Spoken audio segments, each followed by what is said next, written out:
Hey guys, this is Dave, aka LA Imposter, reporting live from the orange carpet here at the Wiltern Theater, where the 11th annual Cracked Xmas is about to get underway. Now, any moment now, celebrities are going to start arriving, and I'm going to see if I can't interview a couple of them. It doesn't show signs of stopping, and I've brought some corn for popping. The lights are turned way down low. Let it snow, let it snow, let it snow. When we finally kiss goodnight, how I hate going out in the storm.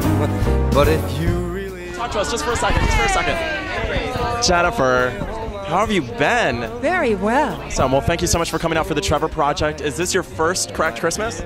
What is this, what? No. First Cracked? No. Maybe 5th or 6th. Oh, wow. So you've been involved for a while. Yes. Yeah, I have. So this is obviously an organization that benefits the gay youth of the country, and they've had a hard time growing up. Can you relate at all? Did you have any experiences growing up that were troublesome? Or? Oh, if you only knew all my problems.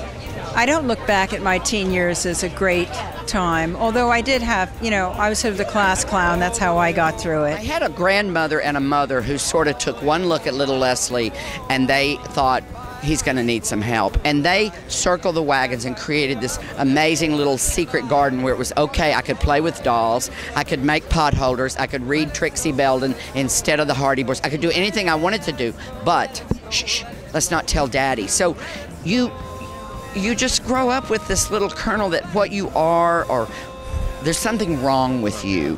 What a horrible way to grow up. So you had a very supporting family growing up? No, they were terrible. They were terrible people. No, they were, no, but I mean, I just, was incredibly uncomfortable teenager and very self-destructive and way too sensitive, and took, if someone said one thing to me that was not nice, it took me weeks of, I'd be in the bed for weeks. I wouldn't come out of my room. And I don't think teenagers really know how to talk to their parents about a lot of these things. So I think the Trevor helpline, is so good. Sometimes you can be more candid with a stranger. When the Trevor Project plugged in almost 10 years ago, they were overwhelmed with almost 15,000 calls of beautiful young gay men, young gay women who were thinking about suicide.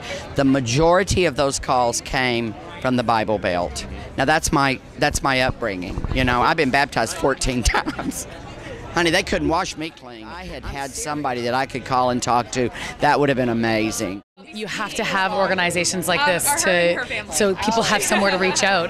There's nothing worse than feeling alone and like you have no one to turn to. Yeah, my friends and publicists now look at me like, please, we don't need to hear about all the times you needed to call hotlines. But yes, let's just say I'm grateful hotlines existed as a youth. And so are my friends. I feel so strongly about this organization, and the thing is that each year you think it's getting better, and it is in certain ways, but there's just such prejudice still going on, and that's why this is so important that you think, oh no, it's 2008, it's over, and then you think of there's so many towns in Midwest and all over the country that are still in a little sort of time warp. My home in New York is filled with people who've left other parts of the country where they, I guess, couldn't find any kind of acceptance. And the fact that that's still going on is both scary and heartbreaking. It's organizations like the Trevor Project that are slowly changing, things and giving kids. I feel so bad for that kid out there. Isolated. I thought I was the only queer on the face of this earth. And this was in the 60s. It's still there, but things are changing. So this has been a great night. I've talked to all kinds of celebrities, and now it's time for the show to start, so I'm going to get inside. Talk to you guys later. Oh, the weather outside is frightful, but the fire is so delightful. And since we've no place to go, let it snow, let it snow, let it snow. It doesn't show